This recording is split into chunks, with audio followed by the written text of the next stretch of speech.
Hello, everyone. Today, our topic is consumer behavior. We're going to learn about the concept, meaning, procedure, and determinants that affect the behavior of a consumer. Before we continue, I request you to please like and subscribe my channel so that you can avail all other videos regarding marketing and management. आज हम consumer behaviour के बारे में पढ़ेंगे कि एक consumer जो होता है, कंज्यूमर क्या है? एक इंसान जो किसी भी प्रोडक्ट या सर्विस को खरीदता है उसको यूज़ करने के लिए। तो उस प्रोडक्ट को खरीदने तक का जो उसका डिसीजन होता है, उसके अकॉर्डिंग वो क्या क्या बिहेवियर्स हैं जो उसको अफेक्ट करते हैं और क्या प्रोसीजर रहता है कि हमें कोई चीज़ की ज़रूरत है, उसको हम कैसे फुलफ़िल करते हैं, कैसे डिसाइड करते हैं कि हमने क्या प्रोडक्ट खरीदना है। Let us first understand the concept. Behaviour क्या होता है? Behaviour refers to the process of responding to a stimuli. Consumer behavior refers to the activities of an individual in obtaining a response towards purchasing goods and services. Consumer behavior क्या है? Set of activities है जो हर individual perform करते हैं before responding towards purchasing goods and services. It includes all the psychological, social and physical behavior of potential customers. ये एक ऐसा process है जिसमें कंज्यूमर ये डिसाइड करता है उसे क्या लेना है, कब लेना है, कहाँ से लेना है और कितना लेना है। ठीक है। Consumer behaviour starts before the actual buying and continues even after buying the product. जो एक कंज्यूमर का बिहेवियर होता है वो उस प्रोडक्ट को खरीदने से बहुत पहले शुरू हो जाता है और प्रोडक्ट की परचेज के बाद भी वो कंटिन्यू रहता है।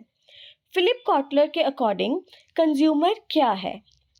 According to Philip Kotler, all the individuals and households who buy or acquire goods and services for personal consumption are consumers.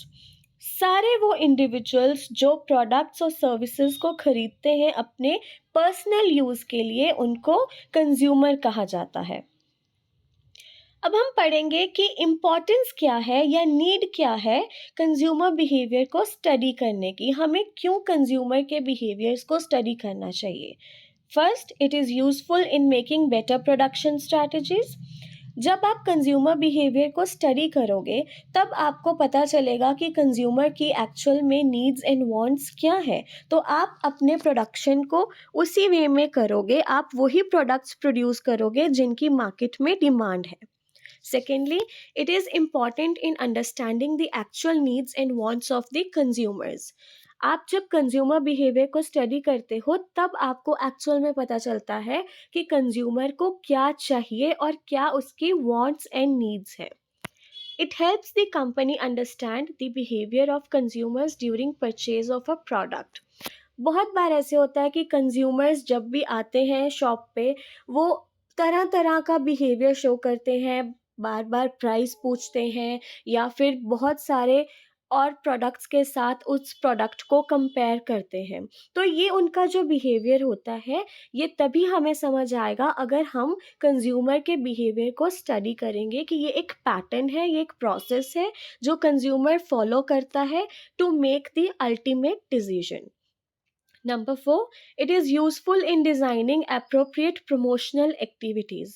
जो आपकी प्रमोशनल एक्टिविटीज़ हैं जैसे कि एडवर्टाइजिंग हो गई, आप उसी के अकॉर्डिंग करोगे जैसी मार्केट में डिमांड होगी और जिस तरीके से आपका कस्टमर ज़्यादा अट्रैक्ट हो पाएगा। It is necessary in designing pricing policies. Consumer का बिहेवियर प्राइस से क्या रिलेट करता है? क्या आपके कंज्यूमर्स को एक्सपेंसिव प्रोडक्ट्स पसंद हैं? क्या आपके कंज्यूमर्स एक मिडिल क्लास सोसाइटी से बिलोंग करते हैं जिनको प्राइसिंग एवरेज चाहिए होती है? ये आप तभी समझ पाओगे जब आप कंज्यूमर बिहेवियर को स्टडी करोगे। It is useful in forecasting consumer needs.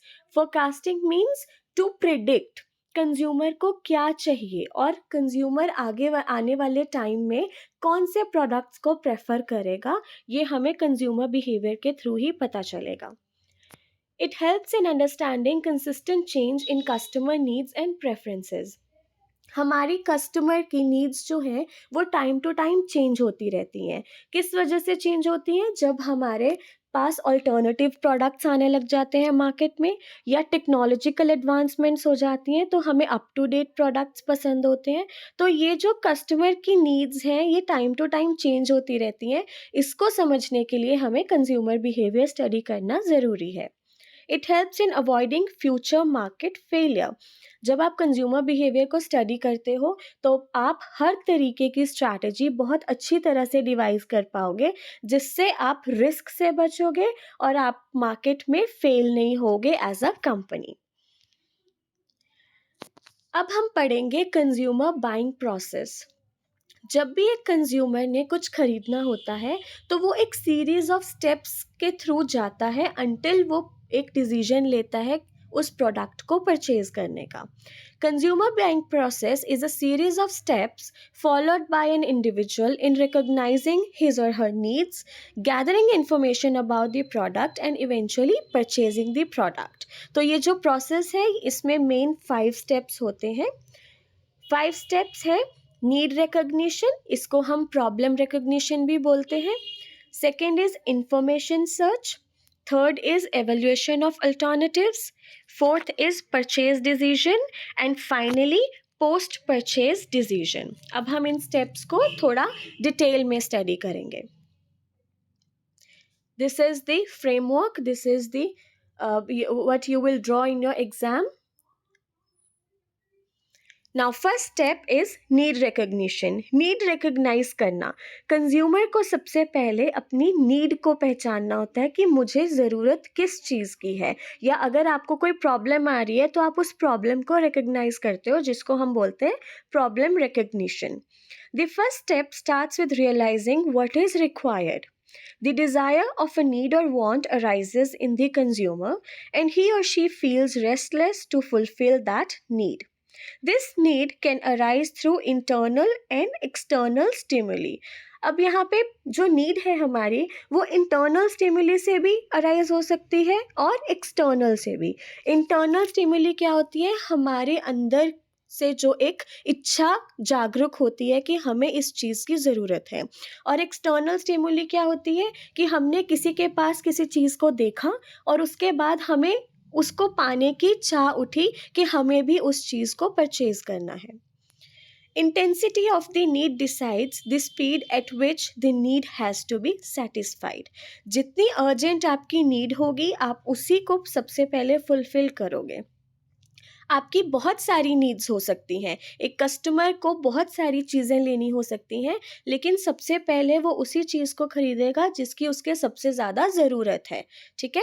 जैसे अब मान लो आपके घर में आपकी रिक्वायरमेंट है, आपको फ्रिज भी चाहिए और आपको एसी भी चाहिए, बट आप एक टाइम पे एक ही चीज़ को खरीद सकते हो क्योंकि गर्मी आने वाली है। तो सबसे पहली प्रेफरेंस आप किस चीज़ को दोगे? अगर मैं कंज्यूमर हूँ तो मैं सबसे पहले प्रेफरेंस दूंगी एक फ्रिज लेने में। क्यों?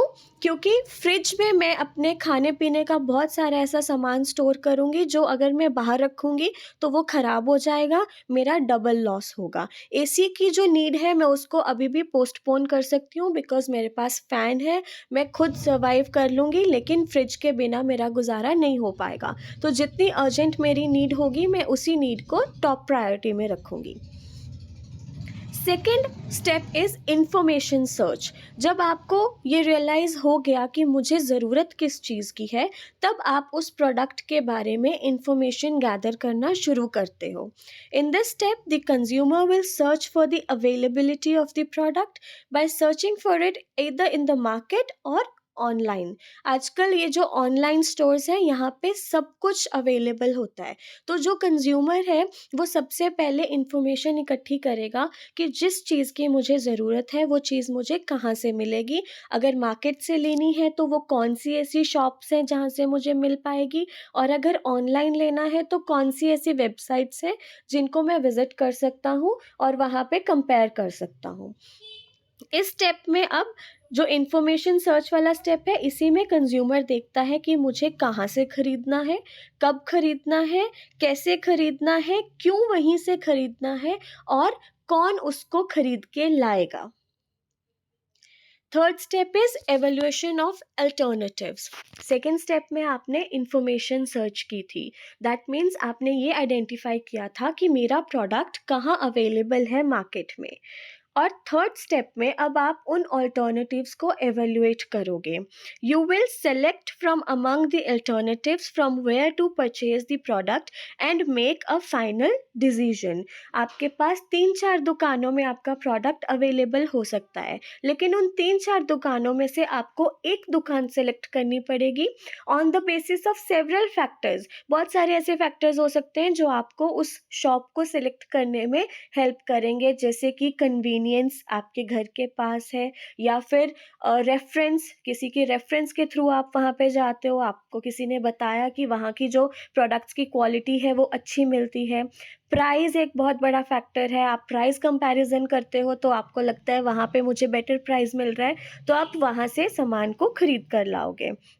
You give weightage to the various factors that will be considered in making the final decision. Fourth is our purchase decision. After you have now evaluated from among the alternatives from where to buy the product, you go to this stage where you finally now go and purchase the product. How do you purchase the product? It is fulfilled by the consumer paying in monetary terms the price for the product and receiving the product. अब आप market में जाते हो, आप उस product को purchase करते हो, शॉपकीपर को पैसे देते हो और फिर वो प्रोडक्ट को आप घर ले आते हो. You have made the purchase decision. लेकिन जो कंज्यूमर का बिहेवियर है वो परचेज पे ही नहीं ख़त्म हो जाता. After you purchase the product, you move now to the final step which is the post purchase evaluation. आप एक प्रोडक्ट को परचेज करके घर लाओगे तो उसके बाद आप उसको यूज़ करोगे. जब आप उस प्रोडक्ट को यूज़ करते हो तब आप उसमें से बताते हो कि क्या आपको वो प्रोडक्ट अच्छा लगा या नहीं अच्छा लगा या बहुत ही ज़्यादा अच्छा लगा. तो आप कैसे आइडेंटिफाई करोगे, कैसे एवेल्युएट करोगे? How do you evaluate that your purchase decision was good or was not good? So here the analysis is done through, if the actual performance of the product equals the expected performance, then the customer feels satisfied. जो actual performance है product की और जो आपने अपने mind में सोची थी, अगर वो इक्वल है तो कस्टमर सेटिस्फाइड रहेगा. If actual performance is less than the expected performance, then we will have a dissatisfied customer. If actual performance is greater or better than the expected performance, then we have a very highly satisfied customer. These are the 5 steps of the consumer buying process. Now we will move towards the determinants of the consumer behavior. We also call them the factors affecting consumer behavior. You can see there is a chart of the determinants of the consumer behavior. The consumer behavior determinants are divided into 5. We have the cultural determinants, or we can also call them the cultural factors. We have the social determinants, personal determinants, psychological determinants, and economical determinants. Under these determinants, there are several sub-factors that will make up these factors. Now, let us discuss each of them in detail. First, we start with the personal determinants. These are the personal factors of an individual which affect the behavior of a consumer when purchasing goods and services. जो personal factors होते हैं, ये personal factors कौन कौन से हो सकते हैं? These factors include age. Your age group or your age category determines the behavior that you will portray while purchasing. अब age categories हो सकती हैं 15 एंड अबव, क्योंकि 15 की एज में आप परचेज करना शुरू कर देते हो. तो मान लो हमारे पास 4 कैटेगरीज हैं, 15 to 30, 31 to 45, 46 till 60 and 60 and above. तो इन कैटेगरीज का जो बिहेवियर होगा परचेज करने के टाइम पे वो बहुत ज़्यादा वैरी करेगा. जो 15 to 30 की एज होती है उसमें यूथ होता है. यूथ ऐसा भी हो सकता है कि उनको बहुत सारी चीज़ें परचेज़ करना पसंद हो, उनकी बहुत सारी नीड्स होती हैं उस मोमेंट में, बहुत सारी इस एज में हमारी रिक्वायरमेंट्स होती हैं। हम किसी को किसी चीज़ के साथ देखते हैं तो हमारा मन करता है उसको लेने का, तो हमारा एक जो परचेज़िंग डिसीज़न है वो बहुत क्विक रहता है और कई बार हम प्राइसिंग भी नहीं देखते, हम क्वालिटी भी नहीं देखते, अगर हमें कोई चीज़ पसंद है हम उसको खरीद लेते हैं। लेकिन जो 45 की कैटेगरी वाले लोग हैं, वो बहुत ही ज़्यादा डिसीजन जो है सोच समझ के लेते हैं। वो ये सोचते हैं कि मुझे पैसा कहाँ पे खर्च करना है। उनको क्वालिटी से भी मतलब होता है, वो अच्छी क्वालिटी की चीज़ें परचेज़ करते हैं।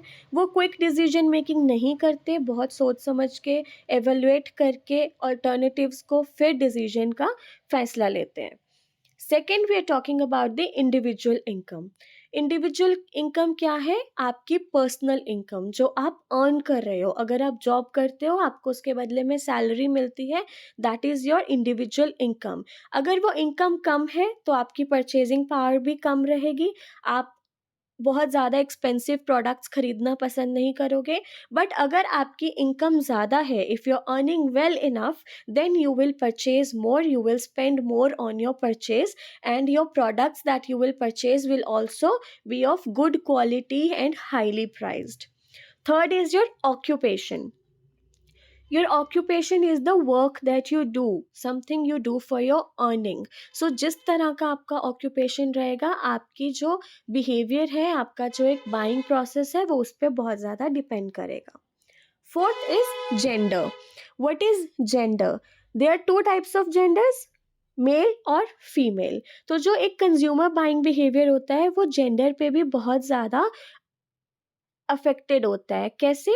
जो फीमेल है, फेमिनाइन जेंडर है, it will look over quantity, quality, it will जज everything and then the pricing and then they will purchase.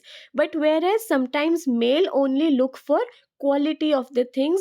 It doesn't matter whether it is priced high for them, but if the quality is good, then they are going to purchase it. And also the needs of each gender are different, therefore their buying decisions will also be different.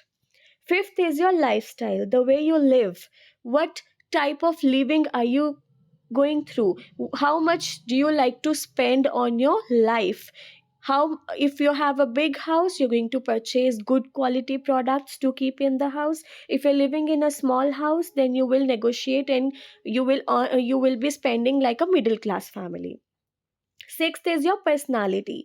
आपकी personality कैसी है, आपको किस तरह की चीज़ें लेना पसंद है. कुछ ऐसे लोग हैं जिनको सिर्फ ब्रांडेड कपड़े पहनना पसंद होता है, उनको एक्सपेंसिव चीज़ें, एक्सपेंसिव परफ्यूम्स यूज़ करना अच्छा लगता है. और कईयों की पर्सनालिटी होती है बहुत ही ज़्यादा ग्राउंडेड, सिंपल लिविंग में बिलीव करते हैं, तो वो कोई भी फालतू एक्सपेंस जो होता है वो नहीं करते और उनको बहुत ही कॉमन सी चीज़ें लेना पसंद होता है. They do not even go for branded products. Secondly, we have the psychological determinants. Psychology is the mindset of a consumer. The psychological factors include number one, motivation. What is motivation? Your inner drive. आपको कोई चीज़ अंदर से motivate करती है किसी चीज़ को purchase करने के लिए या फिर किसी चीज़ को खरीदने के लिए. आपकी इंट्यूशंस जो हैं वो अंदर से आपको अच्छा फील करवा रही हैं कि मुझे ये प्रोडक्ट जो है वो खरीदना ही है. That is motivation. Second is perception. Perception is the way you perceive things. आपको देखने का नज़रिया, आपको कौन सी चीज़ अच्छी लगती है. अगर नज़रिए की बात करें तो एक कॉमन सा एग्जांपल है. अगर कोई भी चीज़ एक्सपेंसिव होती है तो हमें लगता है कि वो बहुत अच्छी क्वालिटी की है, और अगर किसी प्रोडक्ट का प्राइस सस्ता होता है, चीप होता है, तो हमें ये लगता है कि शायद इसकी क्वालिटी इतनी अच्छी नहीं है, इसीलिए वो इतना सस्ता प्राइस किया हुआ है. तो दैट इज़ आवर परसेप्शन, हमारे देखने का, सोचने का नज़रिया किसी भी प्रोडक्ट को लेके. Third is learning. What is learning? The ability to know that things exist. जब तक आप थ्रू एडवर्टाइजमेंट्स ये पता नहीं आपको लगता कि कोई प्रोडक्ट मार्केट में है, तब तक आप उसको परचेज़ नहीं करते। लेकिन जैसे-जैसे आपको पता चलता है कि हाँ, एक प्रोडक्ट है जो मेरा काम ईज़ी करेगा मार्केट में, तो मैं उसको जाके परचेज़ कर लूँगा। The way you learn about things, your purchasing power and your purchasing decisions are affected. Number 4 is your attitude. Your attitude towards things. How you believe in purchasing. What do you consider while purchasing really matters in making your purchase decision. Fifth is your beliefs. What do you believe? Sometimes your beliefs come from the way you are nurtured, the way you are brought up in the family, and that really matters on how you're going to make your purchase decision. Then we move towards the economical factors. The economical determinants of consumer behavior are number one, your family income.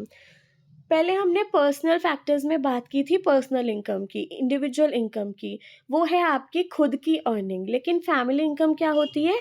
Total amount of earning that is in the family. अगर आपकी family में 5 लोग हैं और उनमें से 3 कमाने वाले हैं, तो जो उन तीनों का टोटल सम होगा अर्निंग का, उसको हम फैमिली इनकम बोलते हैं।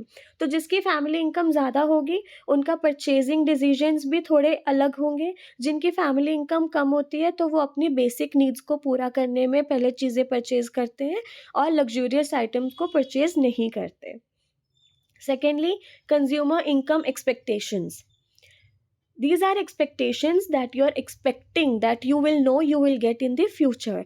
For example, अगर आपको पता है कि आपकी अगले महीने प्रमोशन होने वाली है, जहाँ से आपकी इनकम बढ़ने वाली है, तो आपका जो परचेज डिसीजन है वो बहुत ज़्यादा अफेक्ट होता है। आप खरीदने लगते हो ज़्यादा ये सोच के कि कल को मेरी इनकम तो बढ़ेगी ही, तो मैं इतना स्पेंड कर सकता हूँ, तो आप अपनी परचेजिंग पावर को इंक्रीज कर देते हो। Third is consumer liquid assets. These liquid assets include bonds, bank balances, shares and deposits. Liquid assets क्या होते हैं? Cash, something that is easily convertible into cash. जैसे कि cash in hand is liquid. Bonds are liquid because if you sell a bond, you're going to get money for it in return. Your bank balance, even if the money is in the bank, but anytime you can go and withdraw the money and use it for purchasing anything. Your shares, you can sell your shares, and deposits, you can also withdraw them anytime.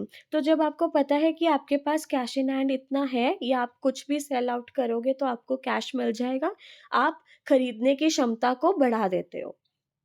Fourth is your consumer credit, like instalments और higher purchase. आजकल बहुत ज़्यादा prevalent है। 0% EMI पे आपको कोई भी product मिल जाता है। आप परचेज के टाइम पे आपको कोई पेमेंट नहीं देनी होती, और जो टोटल अमाउंट होता है उस प्रोडक्ट का, उसकी छोटी छोटी इंस्टॉलमेंट्स बन जाती हैं जो आपने मंथली पे करनी होती है। तो जो लोग एक टाइम पे पूरी पेमेंट नहीं कर सकते, उनको ये वाला बहुत ही ज़्यादा इजी एंड बहुत ही ज़्यादा कंफर्टेबल लगता है कि हम इंस्टॉलमेंट्स बना लेंगे, हर महीने इंस्टॉलमेंट्स कटवाते जाएंगे, लेकिन प्रोडक्ट आपको उसी टाइम पे मिल जाएगा। लिविंग स्टैंडर्ड्स, आपके जो लिविंग स्टैंडर्ड्स हैं वो कैसे हैं? आप बहुत अच्छा लाइफस्टाइल जी रहे हो, या आप एक मिडिल क्लास फैमिली से बिलोंग करते हो, आपका एक बहुत ही सिंपल लाइफस्टाइल है, वो बहुत मैटर करेगा जब आप अपने प्रोडक्ट्स को परचेज करते हो। Then we talk about the social determinants. These are the societal factors that affect the behavior of the consumers. Like number one, reference groups. In the society, every individual belongs to a certain group. And there are people in that group that suggest you always if you want to buy something. So जिस type के आप reference group में रह रहे होगे, उस type की ही आप परचेज करना चाहोगे। आपकी भी सिमिलैरिटीज़ होंगी परचेजिंग की सबकी, तो जैसे आप देखोगे दूसरों को करता, आप भी वैसा ही करोगे। Secondly, opinion leaders. Opinion leaders क्या होते हैं? एक सोसाइटी में जब हम रहते हैं तो कुछ ऐसे लोग होते हैं जिनसे हम हर चीज़ डिस्कस करते हैं, ओपिनियन लेते हैं जिनका हम किसी भी चीज़ को परचेज करने से पहले। फॉर एग्जाम्पल, आप जितने भी बड़े हो जाओ, लेकिन अगर आपको कुछ भी लेना होता है, आप पहले अपने फादर से जाके ओपिनियन लेते हो, या फिर कोई ऐसा पार्टिकुलर फ्रेंड होता है जिसको आप बहुत ही नॉलेजेबल समझते हो और आप उसको कॉल करके पूछते हो कि मैंने ये प्रोडक्ट परचेज़ करना है, कहाँ से लूँ, किस टाइप का लूँ, और फिर वो सारी इन्फॉर्मेशन ओपिनियन लीडर्स जो हैं आपको देते हैं। तो उनका जो नज़रिया होता है वो बहुत ज़्यादा इफ़ेक्ट करता है आपके परचेज़ डिसीजन को। Social class and caste. There are three types of social classes: the upper class, middle class, and the lower class. So, the class that you belong to in the society will determine what kind of lifestyle you're living, and your purchases will be affected by that. Role and status. अगर आप society में एक leader हो, आपका कोई role है, आपके ऊपर बहुत सारे लोग जो हैं आपको देखते हैं और वो they are inspired by you, they look up to you, then your lifestyle changes, you purchase better things, you want to live a life where people are looking up to you and you want to be their inspiration. Lastly, we talk about the cultural factors. Culture is another dimension to consumer behavior. It refers to all those symbols, artifacts, and behavioral patterns which are passed on to generations. The cultural determinants include the subgroups that you belong to in a culture and also the cultural heritage of a culture. For example, we are the Hindus, we are the Indians, we have Indian culture. तो Indian culture के according ही हम चीज़ें purchase करना पसंद करते हैं. अब अगर कोई इंडियन अमेरिका में भी रह रहा है तो भी वो सूट्स परचेज करेगा, वो कुर्तीज़ परचेज करता है, वो धोती सलवार कमीज़ पहनता है, क्योंकि वो अपने कल्चर से रूटेड होते हैं और वो दूसरे देश में भी रह के इन सब चीज़ों को परचेज करते हैं. लेकिन अमेरिकन्स हैं जो, वो इंडिया में भी रह के अपने ही जो कपड़े हैं अपने ही कल्चर को फॉलो करेंगे और उस टाइप की ही परचेज करेंगे. So these were the factors और द डिटर्मिनेंट्स. आई होप आप सबको समझ आ गए हो. In conclusion, the study of consumer behavior helps in understanding how individuals make decisions to spend their available resources like time, money, and effort while purchasing goods and services.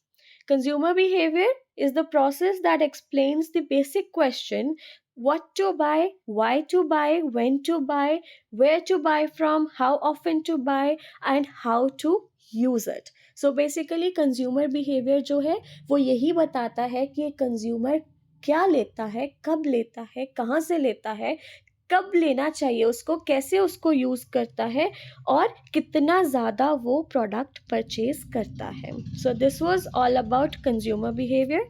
I hope you all understood the concept very clearly.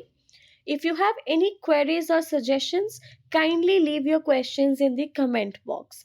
And once again, reminding you to please like and subscribe the channel for more detailed videos on marketing and management. Thank you so much for listening, and we will come up with more videos and learn more. Thank you.